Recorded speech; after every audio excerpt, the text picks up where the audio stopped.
Aïssata, comment vas-tu?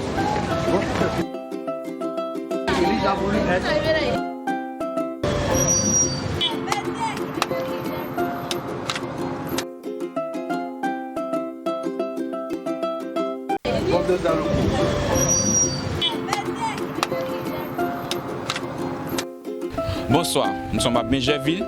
Passons le métier nous conduit vers Madame Béa Sylvie qui vend des fruits. Ensemble, écoutons-la. Bonsoir maman. Bonsoir monsieur. Depuis combien de temps vous vendez des fruits?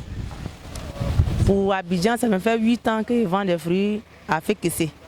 Pour Abidjan, ça veut dire que vous avez vendu à l'intérieur. Où exactement?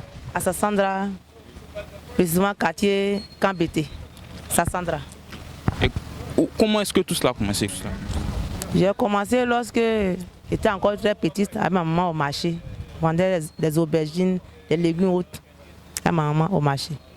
Est-ce que ça marche comme vous voulez? Ça marche. La vie, c'est le courage. Tant que tu veux, tant que tu peux. Non, c'est le courage. Parfois ça marche, parfois tu tombes. La vie est ainsi. Parfois vous tombez. Mais est-ce que quand vous tombez, vous avez une fois eu l'envie de vouloir tout abandonner? Parce que vu les difficultés, est-ce que vous avez une fois eu l'intention de tout abandonner? Non. Moi, je ne suis pas allé trop. Je suis allé à l'école. Mais j'ai vu le commerce, c'est un truc qui me plaît. Surtout les fruits qu'ils vendent, c'est un truc qui me plaît. Donc c'est pour cela que j'ai aimé. Malgré même quand c'est pas bon, mais le peu qu'il y a, moi, j'ai fait un effort pour pouvoir venir encore sur le marché. Avec ce que vous gagnez, est-ce que vous arrivez à prendre soin de la famille? Mais ça me fait 8 ans même, précisément, à Abidjan ici, mon mari ne travaille plus. Donc c'est ça, il faut nourrir ma famille. On mange, mes enfants vont à l'école, il y a 3 enfants. Ils vont tous à l'école.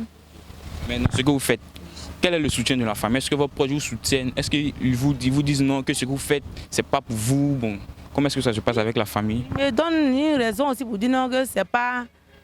Moi, je devais faire ça, mais tout qu'on fait, quand un malheur arrive là, c'est pas pourtant tu vas abandonner. Donc, j'ai pris mon courage pour pouvoir devenir une grande dame aussi demain. Les gens portent les gens sur moi. Parce que moi, je suis à Yopou, je viens vendre ici. Donc, quand les gens me voient dire, ah, c'est bon, c'est bon. Donc, moi, ça m'encourage aussi. C'est pour cela que je suis là. Est-ce qu'avec la vente des fruits, est-ce que c'est l'objectif que vous voulez atteindre ou après ça, vous avez d'autres trucs, d'autres choses que vous voulez faire plus tard? Pour l'instant, l'objectif que je pouvais atteindre, je vends les fruits, je n'ai pas assez de moyens. Je donne l'aide à mes enfants. Si demain ils ont donné quelqu'un, je peux m'animer dedans. Pour l'instant, je ne vais pas dire que je vais payer maison, je vais payer terrain.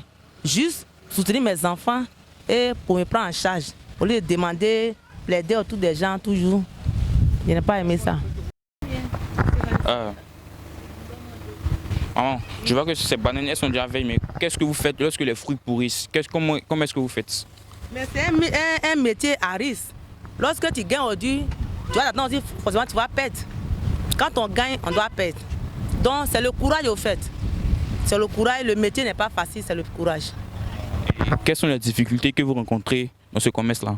Les difficultés que nous rencontrons, la même chose là que je vient de dire, tu peux gagner aujourd'hui, puis tu ris. Puis aussi tu vas perdre. Mais moi, c'est seulement, je ne garde pas l'argent à la banque. Moi, je vends, je travaille mon argent. Mes enfants mangent. Et puis, c'est ça qui est mon priorité, quoi. Puisque mes enfants vont à l'école pour aider, payer les écoles, c'est ça qui est mon souci. Je n'ai pas compte bancaire. Okay. Que pouvez-vous dire à ces jeunes filles-là qui veulent faire comme vous, vendre des fruits, vendre des légumes? Qu'est-ce que vous pouvez leur dire concernant ce métier? Ce que je vais leur dire est que quand tu nais, c'est les épreuves de la vie. Il y en a qui ne sont pas nés à être courageuses. Il y en a aussi qui sont nés aussi, qui sont courageux, mais n'ont pas quelqu'un pour les aider. Donc, la première des choses, il faut d'abord, toi, il faut t'aimer, il faut être courageux pour ne pas trier la vie et pour ne pas être envieux. Ce que nous vivons là, c'est le destin qui est devant nous. Si tu dois devenir riche, c'est dans ton destin. Si tu dois devenir pauvre, c'est dans ton destin. Mais tout, c'est le courage.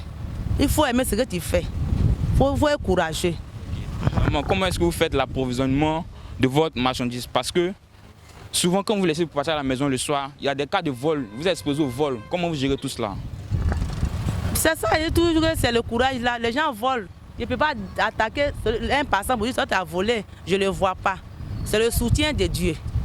C'est le courage. Tout ce qu'on fait dans c'est le courage.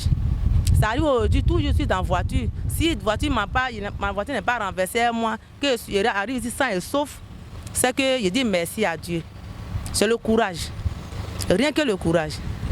Merci. Merci bien. Merci, chers camarades, de nous avoir suivis. Nous sommes aujourd'hui à Bingerville avec Madame Sylvie qui vend des légumes et des fruits. Merci, à la semaine prochaine pour un nouveau numéro. Ciao. Aïssata, comment vas-tu? Bon,